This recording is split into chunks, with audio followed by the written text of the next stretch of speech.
Good morning from Panhandle Outdoors, America's only daily outdoor TV show. Your source for fishing, hunting, and information for folks who enjoy the great outdoors. Now sit back, relax. It's Panhandle Outdoors. Good morning, folks. Welcome to Panhandle Outdoors. I'm Winston Chester. I'm glad to hear this chilly morning. We always enjoy your viewership and the feedback we get from y'all, and thank y'all for watching Panhandle Outdoors. Our weather is always brought to us by Haney Technical Center at the corner of Baldwin and Highway 77. We're going to have those folks on first part of December and get some inclination as to what they're doing and all the courses they're having. But today it's going to be a high of only 58. It's not going to get into the 60s, but low, it's not going to be quite as low. It's going to be low down to like 46. And I got tickled with the weather the other day. They had not predicted freezing weather on the coast, and it sure did. It got freezing weather on the coast yesterday morning, so that's an inexact science. I'd hate to be a meteorologist because some days you just can't, the information you get, all those gadgets and instruments and all, that information just does not come out in reality. So it's interesting to follow. I always consider myself an amateur meteorologist because I've always just enjoyed watching it and seeing what it's going to do and how we all miss it sometimes. Our water temperature is right at 69 degrees, okay? And our river readings brought to us by Mountain Dew. Take it outside with Mountain Dew. Our place called Bluntstown is right at a 3.9, and the Choctawhatchee at Caryville is at a 2.8. I was a little surprised the Choctawhatchee didn't go up very much as we had anticipated, so I don't guess it got quite as much rain up there in that basin, the Choctawhatchee Basin up there in lower Alabama, as I had anticipated we were going to get. The tide chart brought to us by Kent Forest Lawn. We're looking at a low tide at 7:20 this morning, and it is coming in all day until about 9:24 tonight. Wind will be coming out of northeast at about 11. So it's going to be, I tell you what's going on, a lot of folks are getting back into flounder gigging, and a night like tonight will be good, and this weekend should be good. Should be some good flounder gigging going on. They're all gathering up and headed out to pass. And I did notice where Alabama, while I'm thinking about it, Alabama has banned floundering in the month of November. First time they've ever done that. And what's going on in Mobile Bay, basically, and all those flounder come out, and they had finally put a limit on them. Even with a limit, people going like every night and getting, the limit of 15. If you go all week, some of them are getting 75, 80 per person, and 2 people go in a boat. They're getting over 100 flounder every week, 150 flounder. So they just ended up, the biologist said, we're going to lose our market, lose our whole thing. So I was talking to some folks from Alabama, from Mobile, and they were telling me what's going on. So that's been interesting to follow, okay? Let's take a break, we'll be right back. All right, welcome back. Finishing up what I was talking about earlier. Before I get back to it, I want to say a good morning to Natalie and Lloyd Estes. I ran into Natalie at Planet Fitness, and she said, "Are you Mr. Chester?" "I'm not Mr. I'm Winston Chester." And she and her husband watch the show every morning. And I appreciate when y'all see it. A lot of times, y'all see me, but I don't see y'all, so I don't recognize you. So just stop me anywhere. I don't care if it's in the middle of a box store or out there on the road or something, and wave and tell me who you are and tell me you watch the show. I just get a kick out of that. Thank you so much, Natalie and Lloyd. I appreciate y'all watching the show. All right, let's look at some pictures here. Susie Gibson down there at Howard Creek. She said, Winston Chester, share this on your show, please. We are camping at Colomoke State Park in Georgia. Y'all know where Colomoke State Park is? Up there around Blakely, Georgia. It has those Indian mounds and all. Fascinating place. A good weekend trip. So Susie's friends, this is Chris. Okay, she's with Jesse Hobson and the family, one of Christopher's bass. He's so consistent and patient when it comes to fishing. He's a great kid, so congratulations. And that is a nice bass, and I just love to see those kids camping on the weekend and fishing. I'm gonna talk about this later. I want to go and show this, and I'm gonna come back to it. Florida Middle School won't let kids leave on foot because of a nearby bear. This is down around Orlando. We're going to get to this story in a minute, but let me finish up on the pictures. Now, speaking of Howard Creek, Royce Bass had a great weekend at Howard Creek. Greg, along with my son and myself, caught over 50 bass. I think good fishing is on its way back. That is nice. Caught over 50 bass. This past weekend was just beautiful down there. Okay, Mike McGraw, I've been touching base with him. Mike is a good pompano fisherman, And he said, I told him keep me posted on the west end of the beach. So he went down between the piers late and got around sunset. This was a couple days ago. He lost a pompano close to shore, and suddenly the whiting bite turned on. He got 8 of these so far.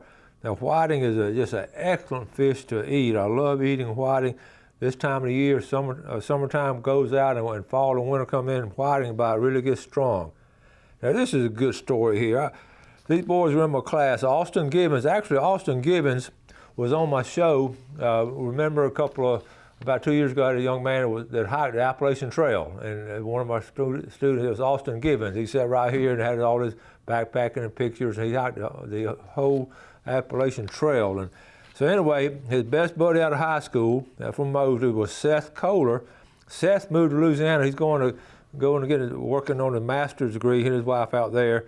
And Seth and I tore them up in Lake Charles. Okay, y'all know where Lake Charles, Louisiana is. And here's a picture. Had the pleasure of fishing Louisiana the other day with one of my best friends and a new friend. And they, Dr. Troy, thanks for putting us on the fish, blessing us with our first Cajun slam.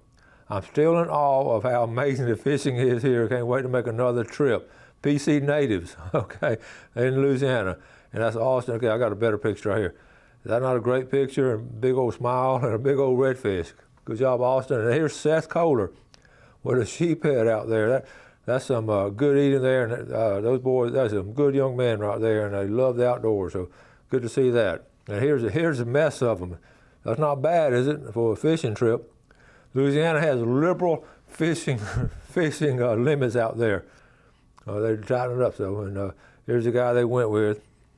Redfish, trout.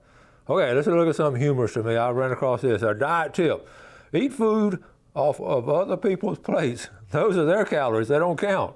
Okay.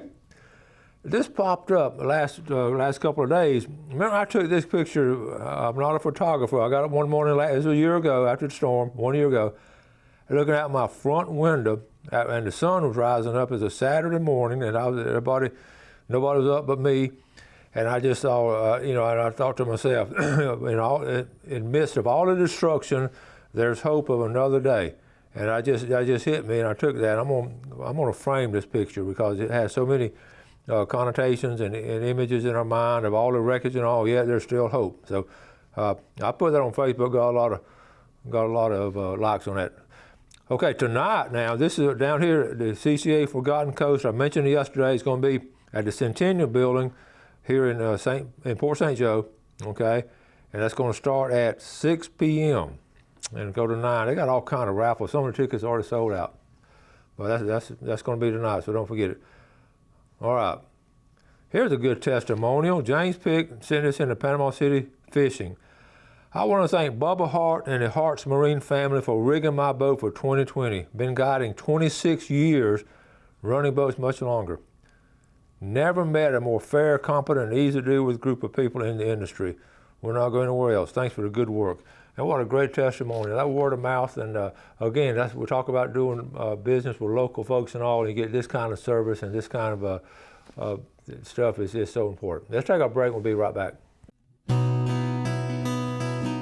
Okay, welcome back. You saw that a little article on the bears while ago, and I was looking up. I went to the FWC website looking up some bear information. They've got all kind on their pages here. Florida Fish and Wildlife Conservation, the results and all, living with bears in the news, and you start seeing all this. And I always like when I see the word research. Okay, black bear research. And remember, I had Chase Smith on the show a little while back. Chase is finishing up a doctoral degree over at Texas A&M, and hope to get him back on the show. But his study was when he was at the University of Florida doing some bear research with FWC. But this is a fairly long video. Well, no, let's see. Black bear abundance study. And Jeff, you think he's going to show up? We're going to try to watch. It's only a minute. I watched it last night. Well, I can't sign in, so okay, we probably can't pick it up here. So anyway, it's some really good information on it. And I was going to go back to. I'm going to go back to that article that we had. Okay, here it is. Let's see. And what happened at the school? Okay, it's right here. There's at an elementary school. Okay, they told. Okay, here's right here. Florida Middle School won't let what happened, and if you remember, we talked about this just last week. We talked about this before. They told parents that this was going to happen. In fact, my son was teaching at Tyndall Elementary, and he would seeing bears on a regular basis out there, right behind the fence. And I don't know if it's still out there after the storm, but this was down in Highlands County, and they're trying to bear-proof the trash cans. And it went on to say the second bear sighting in the Sebring area. You know where Sebring is? Used to have some races there. But anyway, they wouldn't let the parents, wouldn't let the kids walk home or ride bicycles home. The parents had to come to school and pick them up just because of that. So anyway, I just thought it was interesting. I do have one more picture to show y'all, and I didn't quite get to it. I'm gonna go to it now.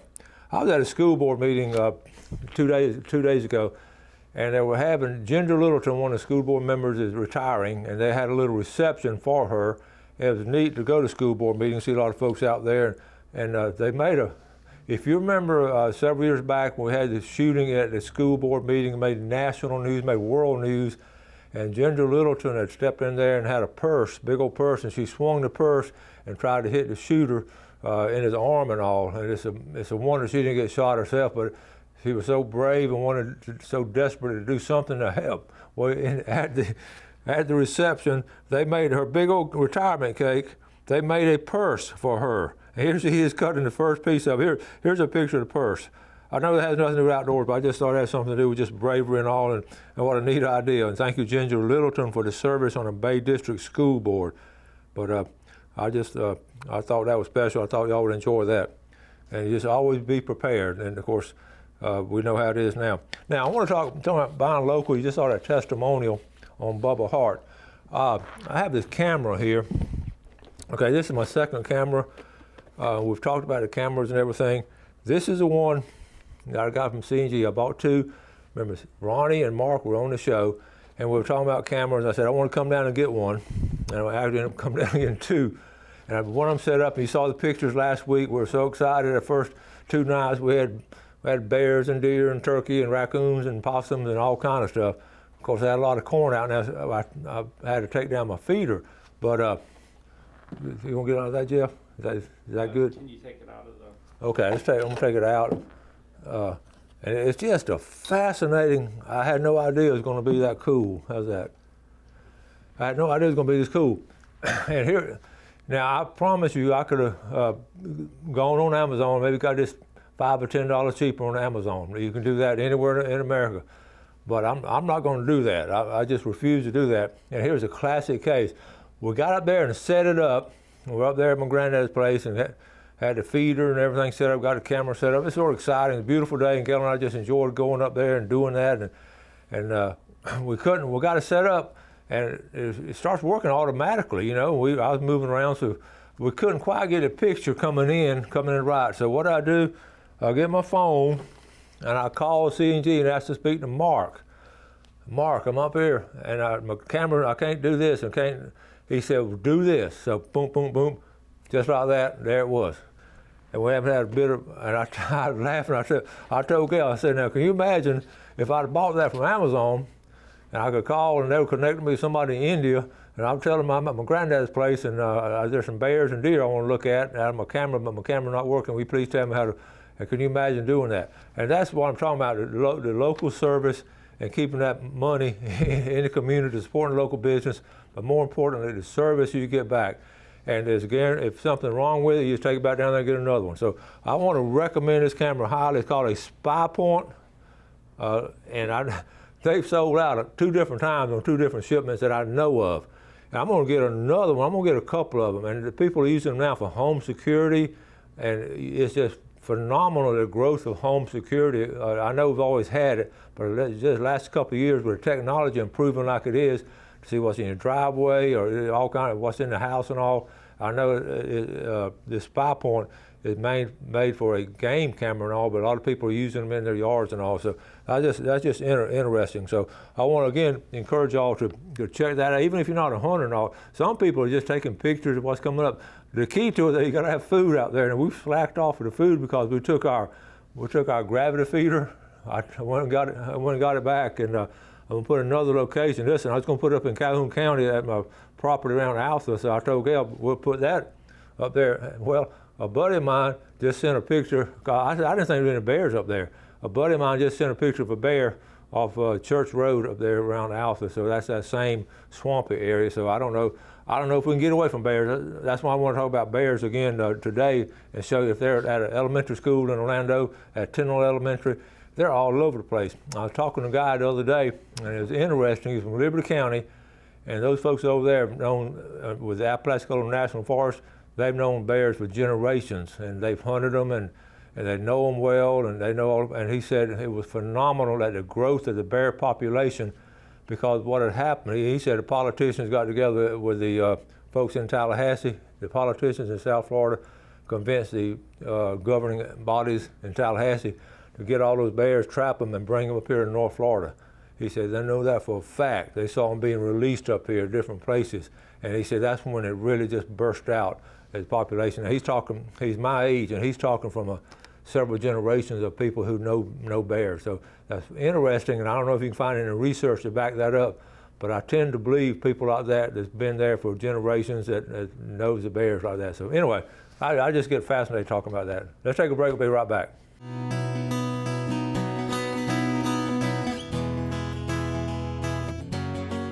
Okay, welcome back. Let's take a look at our fishing game times today, brought to us by our friends down at Blue Water Outriggers, a great place down there to do some outdoor Christmas shopping. Looking at 12:53 to 2:53 this morning, and after lunch at 1:20 to 3:20. Today is Thursday, November the 14th, and exactly 49 years ago, now this has nothing to do with outdoors, but it's a personal thing to me, and I just want to share it with you. And a lot of y'all remember this. The Marshall University football team was returning from a ball game, and they had the plane crashed, and it was tragic. They made a movie off of it. There were 36 football players and 39 coaches and community leaders and fans and all were in the plane. They played East Carolina, crashed in the side of a mountain. And the movie was great. This is very special to me because I had a high school teammate and a good friend of mine was on that plane. He had gone to Marshall University off my senior year. I was able to get a scholarship at the University of Florida. Our other co-captain went to FSU, and David DeBoer went to Marshall. We had some good ball players and just great coaches back then. But when that happened, it was just shocking to the family and all that, and it was just going like that. So we watched the movie. When I first saw that movie, I just had tears in my eyes because I could identify with that. And a lot of y'all, I had some other people, the news people on the planes and all.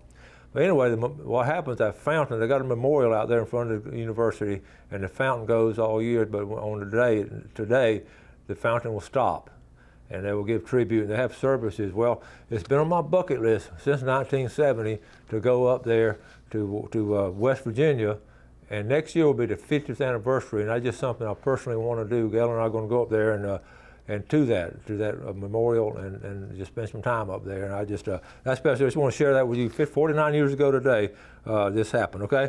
Now let's get back to some outdoor stuff. And one of my former students had a uncle on that plane too. All right, now, I got to thinking, Scott Lindsay and I were talking the other night, talking about things we do as outdoorsmen that other normal people don't do. And one of the things we're talking about, when you drive over a bridge, do you look down at the creek or the river you're driving over and just look at the condition? Look at that. I do that all the time. Chipola, especially on Highway 20. I had the Chipola and the Apalachicola and the Choctawhatchee. First thing I do, I can't wait to get on the bridge and look at it, just the condition of the water, who's on the water, what's going on. And I got to thinking, Jeff Foxworth has said, did that series, You Might Be a Redneck If. So I put it together last night. I just sat down. I just got tickled with doing this. You might be an outdoorsman if. And number one, you might be an outdoorsman if you're driving over a bridge and looking more at the water than on the road. Well, that's number one. Number two, you might be an outdoorsman if you're looking at a new truck and you're thinking about how you'll do in the woods instead of on the highway. Number three, I made these all up. It's all from me, but this is just for my lifestyle, and I think a lot of y'all can identify with it. Number three, you might be an outdoorsman if you're going to a ball game on a Friday night and waiting and wishing it's going to hurry up and end because you got to get up Saturday morning and go fishing early. So that happened to me a lot. Number four, you might be an outdoorsman if you're watching a weather report and wondering how it's going to affect the fishing and not how it's going to affect you, or the fishing or hunting. Number five, you might be an outdoorsman if you're riding down the road and looking at any rectangular object and wondering how that would work as a deer blind. Remember I showed these pictures of do-it-yourself deer blinds? I find myself now even more than ever when I'm riding down the road and I see some kind of rectangular object, I said, that might be a deer blind.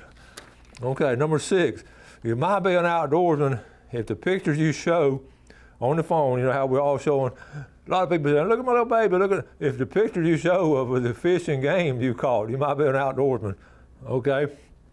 Number 7, you might be an outdoorsman if most of the canned goods in your pantry are either Vienna sardines or beanie weenies, okay? Number 8, and again, I made these up last night. Number 8, you might be an outdoorsman if Google Earth is used exclusively to scout hunting and fishing locations, okay? Number 9, you might be an outdoorsman when planning your vacation, you're looking at places you can go fishing while on the trip. And I've done that exclusively, and even coming up, we're going to be going to West Virginia, and I promise you, I'm going to be fly fishing somewhere on that trip to West Virginia in a year or so, or less than a year. At number 10, you might be the final one. You might be an outdoorsman when you pass a nice boat on the road, and you turn your head. You hurt your neck by turning around so fast to keep looking at it. How many of y'all been driving down the road and this really nice boat goes by and just keep looking at it like that? I do that a lot. So this is around the local area. So if you have anything to add, I know y'all have something to add to some of the things you do as an outdoorsman that sort of separates you from the other, I wouldn't say normal people, the other people who don't enjoy the outdoors as much as we do. So send them to me and I'll share them. But anyway, I got a kick out of doing those. We're about to run out of time again. Tomorrow now we'll have our famous Friday fishing forecast. We'll be giving away some of that seafood from Tarpon Dock and all kind of good things we'll be doing. So thank y'all for watching the show. We, as always, appreciate the viewership, and thanks for the emails and the cards and letters you send. And you have a great day, enjoy outdoors, and do something good today for your fellow man, and God bless. Thanks for watching America's only daily outdoor TV show, Panhandle Outdoors with Winston Chester, featuring hunting, fishing, and other activities and information to help you enjoy the great outdoors. Join us next time for Panhandle Outdoors.